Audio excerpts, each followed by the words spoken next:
The divine measure of love and self-denial. Surah al-Taḥrīm. Welcome to this quiet, reflective explainer, where we're going to gently journey through the deep spiritual truths of this beautiful chapter.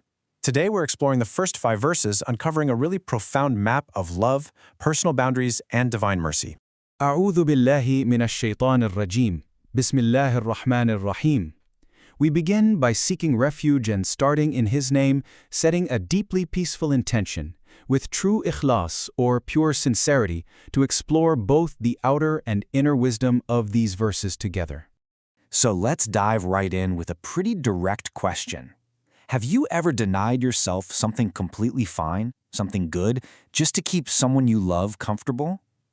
Because while this explainer is dealing with ancient divine revelation, it actually kicks off with a deeply human habit we all recognize: people-pleasing. You know the feeling. We shrink ourselves, we deny ourselves perfectly lawful joys or needs just to keep the peace in our homes. Section 1. A Prophet's Loving Self-Denial, looking at Surah al-Taḥrīm, verses 1 through 5. In the previous chapter of the Quran, things were incredibly cosmic, but here, the revelation zooms all the way into the most intimate, private corner of the Prophet's household to address a small domestic incident. The text asks this astonishing question: O Prophet, why are you forbidding yourself something God has made lawful for you? It's asked with such immense pastoral care. The Prophet, out of deep love and just wanting to keep the peace, actually made a vow to give up something completely lawful for him. But God gently reminds him, and by extension, all of us, that love is absolutely not measured by how much we shrink ourselves to accommodate others. Section 2. The outer meaning, the zahir. Classical scholars in pastoral care. Let's first look at the zahir, the physical reality of the event. Classical commentators like al-Tabari and Ibn Kathir handled this moment with incredible reverence. Whether the Prophet was denying himself a specific honey or the company of a household member, the Quran steps in, and it is a masterclass in adab, perfect spiritual etiquette. Notice how the verse pairs a correction directly with mercy in the exact same breath. God is forgiving, merciful. It even gives a physical way out of a hasty oath through charity. Plus, when the Prophet learned a secret had been leaked in his home, he only mentioned part of what he knew to the person responsible and just let the rest go. He beautifully preserved their dignity.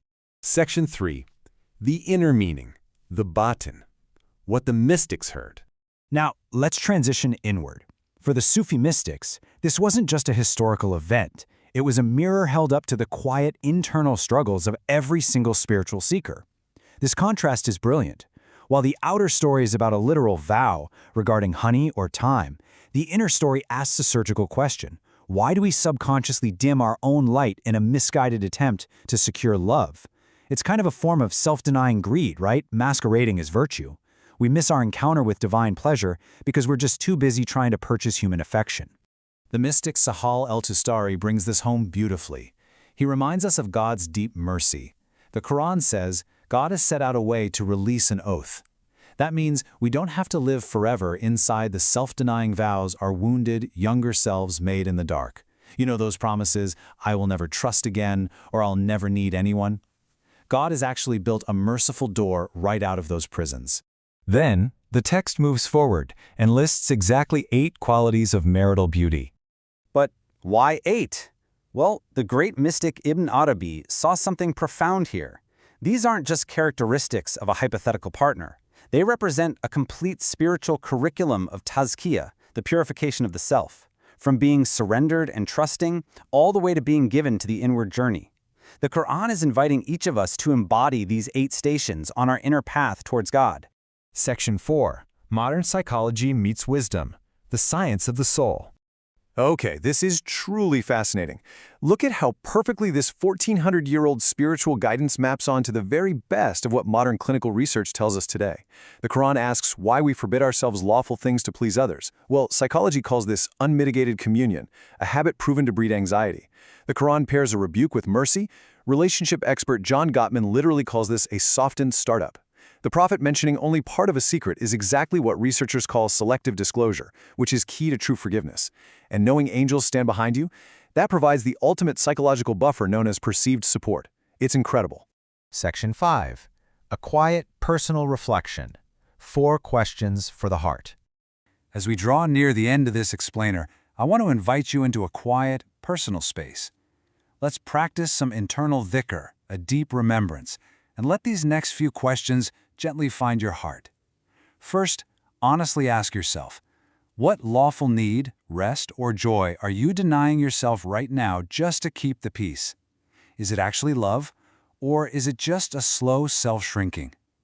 Just for today, try to name that thing. Second, identify those quiet, hasty vows you made when you were hurt. I'll keep myself small, or I won't ever ask for what I need.